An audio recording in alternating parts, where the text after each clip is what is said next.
এখনকার স্কুল কলেজগুলোতে বহু দূর থেকে টিচাররা আসেন। হয়তো সুবিধার্থে তারা চুড়িদার পরে আসেন ঠিকই, চুড়িদার দেখতেও ভালো লাগে। তবে আমি যেই সময় স্কুলে পড়তাম, সেই সময় টিচাররা না শাড়ি পরেই স্কুলে আসতেন। চুড়িদার খুব একটা পরে আসতেন না।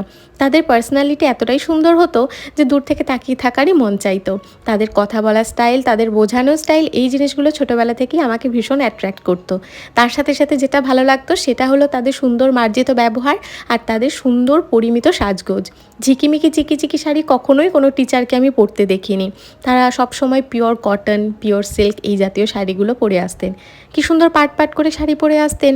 মুখে কোনো মেকআপ না, হাতে কানে গলায় কোনো অর্নামেন্ট না, তবুও তাদের মুখের পানে চেয়ে থাকতে ভারী মন চাইতো। এখন বড় হওয়ার পর বুঝি কেন তাদের শাড়িগুলো এত ভালো লাগতো। কারণ বেসিক সবসময় মানুষকে অ্যাট্রাক্ট করে, আর বেসিক জিনিস কখনো আউট অফ ফ্যাশন হয় না। আজকে যখন ওই পিওর সম্বলপুরি কটকি শাড়ির সাথে ইক্কতের এই ব্লাউজটা স্টাইল করছিলাম, ছোটবেলার সেই প্রিয় টিচারদের মুখগুলো চোখের সামনে বারবার ভেসে উঠছিল। আমি যদিও টিচার নেই, তবে আমার না এরকম সাদামাটা শাড়ি পরতে ভীষণ ভালো লাগে। আসলে যে কোনো অকেশনে যে কোনো টাইমে পরে যাওয়া যায়, অত চিন্তা ভাবনার ব্যাপার থাকে না।